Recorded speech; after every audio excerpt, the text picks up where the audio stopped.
Hello, welcome to the show. My name is Bex and this is the Fun Kids Book Club podcast. On today's episode, you can hear what happens when I chatted to Robin Stevens. Now, Robin is an amazing writer. She's also a friend of Fun Kids and she has been pretty busy making the Murder Most Unladylike series. The last book in the series recently came out and we got to chat all about it.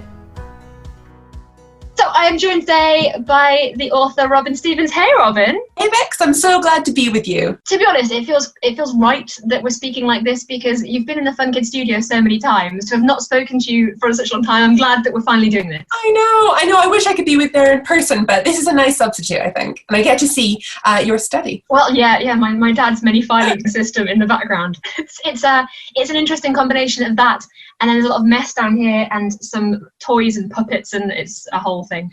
So tell me about your newest book. It's your last one in the Murder Most Unladylike series, Death Set Sail. What is happening in the book?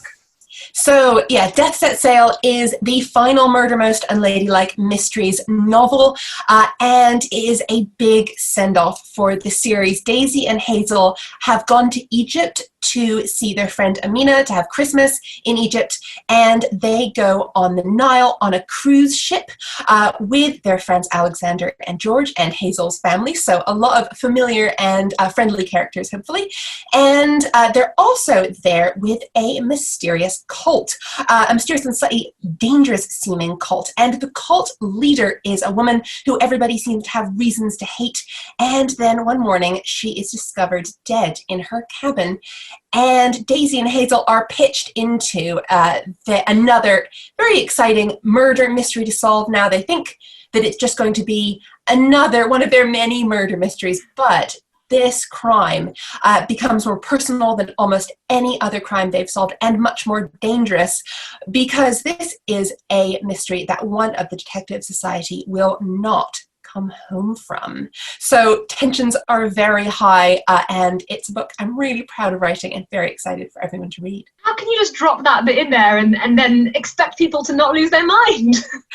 Everyone, all my fans are so excited and so anxious and they're sending me emails, but I have sworn to not say anything about what happens at the end of it, apart from that, until after the 6th, because I really want people to be able to pick up this book and read it and just not know what's going to happen next. I think that's such an exciting feeling, and I don't want to take that away from anyone by telling you what happens at the end. So it's a proper secret. In the book, you say the character goes to Egypt. Am I right in thinking, did you go to Egypt as well to do some research? I did.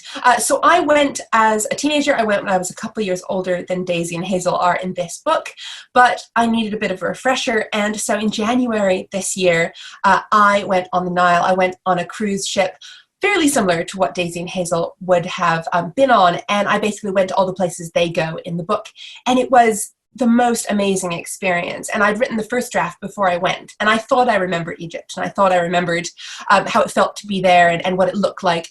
Then I got there and I realized I just completely forgotten everything. I had written the Nile the wrong way up. Because of course when you go up the Nile you're going down it geographically, and so I had the moon and the sun on the wrong side, which was really important in the book. So I'm really glad I went, and I think it made the book just so much better, so much more vivid and much more exciting. Also a topic that I guess a lot of your readers, a lot of our listeners will know pretty well, because I think a lot of people study ancient Egypt in school as well, so there's a kind of basic knowledge I guess that everybody kind of has. Exactly. And I think that's so interesting and so fun. I think I'm hoping that almost everyone who reads this book will have a basic understanding of, the Egyptian pharaohs and of ancient Egypt. But what I've done is that the cult is a group of people who think they know a lot about ancient Egypt, but don't really, get things wrong and get things a bit confused and sort of have made up their own mythology. I thought that was kind of fun. And then, of course, I have somebody who is from Egypt, Amina, who gets really cross with them when they get things wrong. I thought that was a really interesting thing to write about. So Amina, a lot of your readers will already know, is from the previous books, and yes. Now the gang are kind of like, they're pals a bit, and that's it's quite interesting. You're a good person at bringing in new characters through the series. It's been quite nice to see. Exactly. This is one of the only books where there isn't a new detective character in it, because I'm bringing back a lot of detective characters we've met before. Amina turned up in Top Marks for Murder, the 8th book, and we have George and Alexander, who were in the 3rd book and the 5th book and the 7th book. And we also have Hazel's little sisters, May and Rose, who were in the 6th book, A Spoonful of Murder, and it's all of them together. So I had a lot of detectives in this story, a lot of people to wrangle. It's a big old swan song. Was this where you always planned it would end? Did you know in your head it was going to be Egypt, or did you know it was going to be this type of case, or were you just writing and seeing what happened? I knew I wanted to end it. I've sort of noticed for a while that my characters are growing up. They aren't as young as they were in the 1st book, and they're sort of, people are starting to look at them in a different way. People don't ignore them anymore. They notice them, and that's a bit of a problem when I'm writing about detectives who hide under tables and sneak around. So I knew I wanted to end the series, and I think for a long time I've known that Egypt and the Nile is a place that I would love to go as sort of a big finish, because one of my favorite murder mysteries is Death on the Nile, which is an Agatha Christie murder mystery book, and there's lots of films of it that I love, and so it felt like just the perfect place to sort of end the series. And so, yeah, for quite a while I've known that I wanted to finish on an Egyptian adventure. And this is, I guess, your 9th book in the series. You've written 4 mini mysteries as well. Surely, are you not quite emotional about saying goodbye to your characters? I'm so emotional. It's just been a hugely emotional roller coaster experience. I normally draft really fast. I write the first draft very quickly in sort of 2 or 3 months, and that's not very good. My first drafts never are, and then I go back and make it better. But I had a real difficulty actually finishing this draft. It sat at about 40,000 words for quite a long time because I didn't want to say goodbye. Daisy and Hazel have been in my head for 10 years. I first made them up in 2010, and it's 2020. And so, yeah, they feel like friends, they feel like family, and I knew I needed to say goodbye, but actually doing it was really heartbreaking. And writing the final chapter, I cried throughout the chapter, and every time I've come back to edit it, I've cried.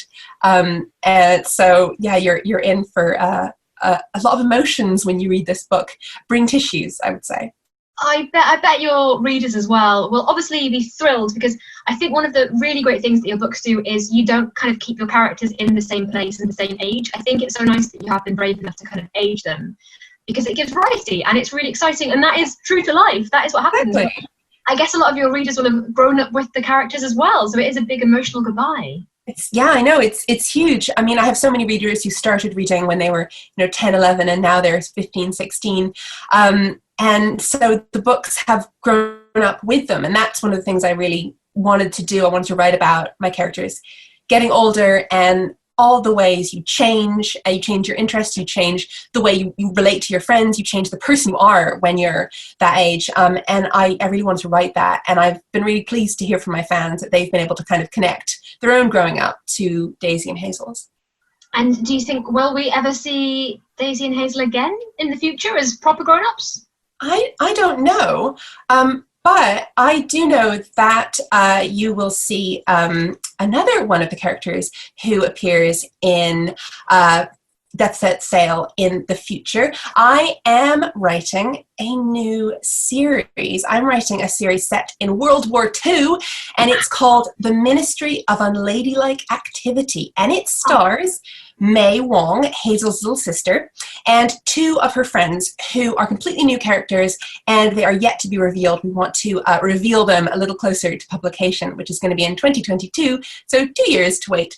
But I have started to plan it, and you can see behind me on the floor something called the Wartime Scrapbook, which is part of my planning. I've been looking at the kind of things that people would have bought, the kind of things they would have worn, to really get myself into the 1940s mindset and work out what May and her friends would have been doing. And they will be murder mysteries, this new series, but with slightly new, slightly different characters, and possibly some familiar faces from the Murder Most Unladylike series. So keep your fingers crossed. Oh, this is exciting. I mean, I know we're talking about the series that's happening right now, but that's really exciting. Was it an era in time you always wanted to write about? I mean, it's another one of those eras that we think we know a lot about. I did a a lot of World War II at school. I feel like I studied it about sort of 6 times. And I think that, still the curriculum is very World War II heavy, but there are a lot of stories that I didn't know about until I was much older, until I sort of started doing more research. And I just think there's so much to write about, so much to uncover, and so many interesting stories to tell. And also, of course, a world war is a great place to sort of hide some murders in.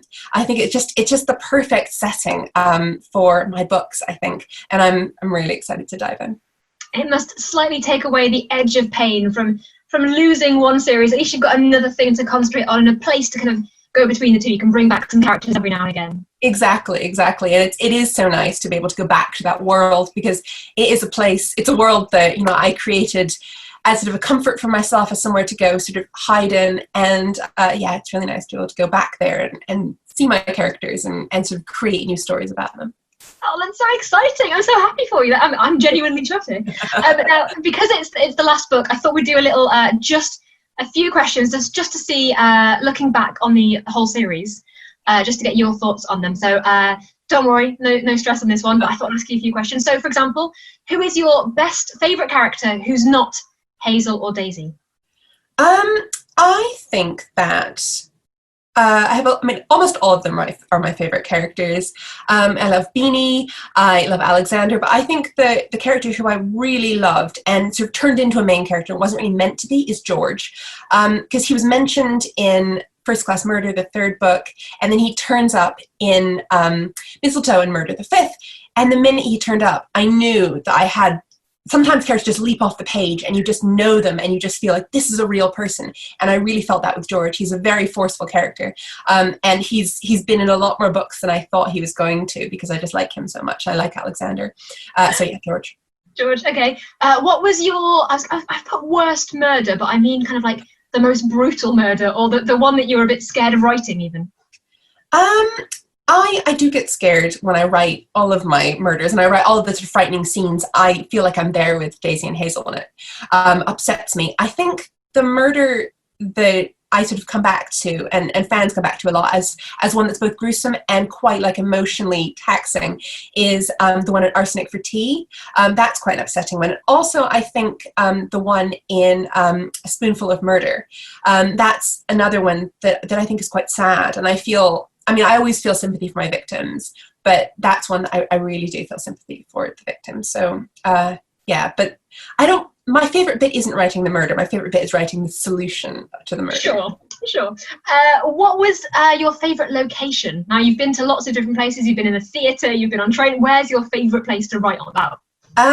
I think I love the Orient Express, the train in First Class Murder. So that one, I really liked the theatre. I'm saying theatre and train, just what you said, but those I think are possibly my 2 favourites. But I loved being in Egypt, and I think that setting was incredible. And I hope I've done it justice, because it's the most wonderful place. It was the most wonderful experience. So possibly Egypt.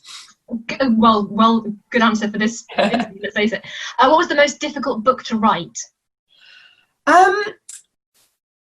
were all difficult in different ways. I think A Spoonful of Murder was really hard because it's set in Hong Kong, so I had to travel to go there and do all the research that I would do about a place when I write about it. But I also had to write about it not as visitor, but as somebody who grew up there, because of course Hazel was born there, she lives there, it's her home, so I had to write about it as a place that I knew so well as her.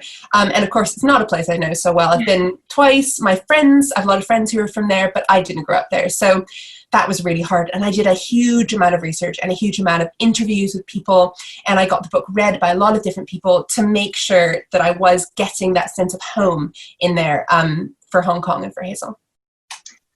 Yeah, I can imagine that was incredibly difficult. What was the quickest book to write? Which one were you just like bash? Death in the Spotlight. That one just poured out of me. Sometimes I have good ideas and it takes me a while to get them straight in my head, or I have something I think is a good idea and then I'm writing it and I think, oh no, it's not as good as I thought it was. But Death in the Spotlight was one where I had a good idea and I wrote it and it stayed being a good idea. And I just finished it and I sent it to my editor and she was like, this is just really good. Most of the time we do have to do a lot of work, but that was one we didn't have to do a huge amount of work on. So that was a very lucky book, I think. But yeah, Death Set Sail was a much harder book. It took a long time to get that one right. Chocolate eclairs or cream buns? I mean, I know you're into your cakes and your afternoon teas, so thought I'd ask that one just in case. Oh, cream buns, I think. Not just because it's the title of one of my books, but I like chocolate, but yeah, cream buns. Cream buns. Well, if we go to afternoon tea, I'll have the eclairs, you have the cream buns, we can share. I might have one eclair. I do like eclairs. We can chop and change, it's fine. Yeah. Finally, I mean, I don't think you'll be able to answer this, but I just thought I'd check. Hazel or Daisy? I love them for different reasons. Hazel is the person who, she's kinder, she's nicer. I think she's the person I'd want to be friends with. She's a much more giving, thoughtful person. But Daisy is so fun to write. She's a joy as an author. She always has the best comeback, and she's so witty, and she's so sharp and brave and bold, and she's always rushing around and sort of making mistakes and sort of being hilarious. And I love her as a writer, and I love writing her voice. And my World Book Day short story, The Case of the Drowned Pearl, I got to write from her perspective as well as Hazel's, and that was so fun to balance them off against each other. Well, I think this series has meant so much to so many people. I think everybody's going to be gutted for it to end, but also thrilled that you've got something new on the way. That's really exciting. Also, very important to me is the colour of the book. Is this one kind of goldy, would we say? It's beautiful. It's gold. The cover is gold, and then it's got sort of blue foil on it. My name's in blue foil, and then the sides of the book, the pages are sprayed blue, and so it's going to look like a sort of burial object from an ancient Egyptian tomb, and it's beautiful. What a way to go! What a way to have your last book in the series. That's amazing. I know. Oh, I'm so excited. Well, Robin, thank you so much for talking to us. Death Set Sail is out right now, so if you're a Murder Most Unladylike fan, or just a fan of good books, to be honest, everybody should go and check it out and buy it. Thank you so much, Robin. All right, you can hear more from Robin after this. I also got to ask Robin what her favourite childhood book was, and we spoke all about that. It was pretty interesting. So, Robin, can you tell me, what was your favourite book as a child? Yes. So my favourite book, Clue, is The Little Dog in My Lap. My favourite book was Diana Wynne Jones's Howl's Moving Castle. And this is a magical story set in the land of Ingery about a wizard who eats hearts and a girl who gets cursed and goes to live with him and thinks that only he can solve her curse. And I love Howl's Moving Castle so much that we have just named our new cockapoo puppy Howl after Wizard Howl, the possibly wicked main character in Howl's Moving Castle. So that is my commitment to this book, which I love. I've loved since I was about 8 or 9. I mean, you're the first author so far who's really committed to loving a book so much. You have named your pet after it. That's amazing. It's my proper show and tell. Yeah, he's very cute. 10 weeks today when we're recording this. and has Howl read any of the book? Have you read the book to Howl? I have not. He's chewed it a little bit. He likes eating books. He doesn't really like reading yet so much. But we will keep trying because obviously he's a very literary dog. We're a household with a lot of books. And hopefully he won't actually eat them. I was going to say, be careful because you've got so many books, even just in your background. When we had a puppy, she spent her days just slowly biting and eating all of my books, and I was mortified. I was like, no, come back to my books now. So yeah, be careful there. Howl's already got a taste, you can see. Yeah, no, Howl. Yeah. So with the book, by the way, I haven't read this book, but I know of it. It's a film, right? It is. It's a film. It's a Miyazaki film, Japanese anime film, which is, it's sort of similar in plot to the book, but they're two very different, very wonderful things. I love the film. I love the book for two slightly different reasons. And is there like something in that book that you think, when you read your books now, you're like, oh, that's really influenced the way I write, or something about the plot, my structure?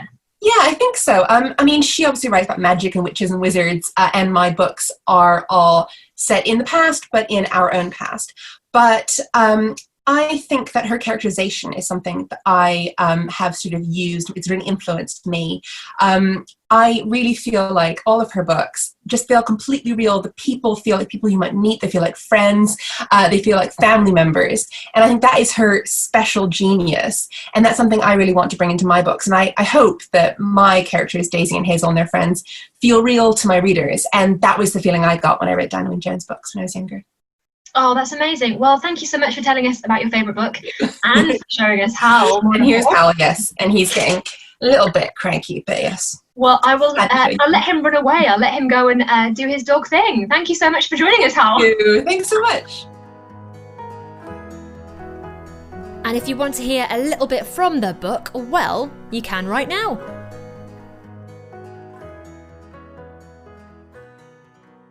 This is an account of the last murder mystery the Detective Society will ever solve together. My name is Hazel Wong, and I am heartbroken. I used to think that nothing could ever change. Not really. Not with my best friend Daisy and me. The rest of the world could spin out of true and smash like a Christmas bauble on the floor. But still nothing would be able to touch us. We were Wells and Wong after all. We were the Detective Society, and we always came out on top. But I see now that I got caught in the trick of thinking like Daisy. Her voice in my head and my own have become so mixed up by now that I hardly know which is which unless I pause to think about it. And I never wanted to pause. Not about this. And besides, Daisy promised me. She promised. I ought to be grown up enough now to know that promises can be broken, that no one is safe, and that the myth of Daisy Wells, the girl who can walk through mortal danger without even a scratch on her cheek, is only that. A myth. I am beginning this account on the day before Christmas Eve, at Daisy's home, Fallingford. The last time I was here for Christmas, there were enormous fires in every hearth, a gorgeously lit tree that stretched all the way up beside the great central staircase, and plates of mince pies, carried spiced and steaming from the kitchen by the Wellses' maid, Hetty. But this Christmas is quite different. The house is cold, and somehow still dark, no matter how many lamps and candles Chapman and Hetty light. Mrs. Doherty, the cook, has burned the mince pies, and even the dogs look miserable. My little sister May tries to feed them biscuits, but they ignore her, so she shouts at them. "I think I hate English Christmas," says my other sister Rose, and I agree with her. But it isn't England I want to write about now. It's Egypt, the wide light of it, the sparks of sun off the Nile, the hum and churn of a cruise ship moving under my feet, and Daisy. From the moment we stepped into the cabin and saw the blood, I thought that this was just another exciting adventure, another puzzle to solve. But I see now how wrong I was.